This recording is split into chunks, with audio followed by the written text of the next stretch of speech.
Hello, Paul here from BMD Automotive, carrying bar to finish his 996. Hit a call yesterday, and then I was just looking at the actual, because I had the roof down so I get more light. I was just looking and I actually saw this thing here was just flipping around at the other side as well. So what I've done, I just had to refit this back. See how the tracks there, it's got a little, see that part there, that was just sitting on this side here. So it wasn't even fitted properly. I'm not sure who done the job before, but I had to refit it properly to slide it back in and put a little flap cover on top as well. So on the other side, that was just sitting there like that underneath. Not sure why it came off. So now I'm just going to refit it properly and put it back together.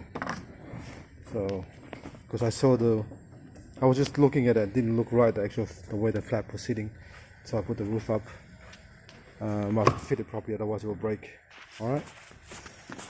Thanks for watching and please subscribe.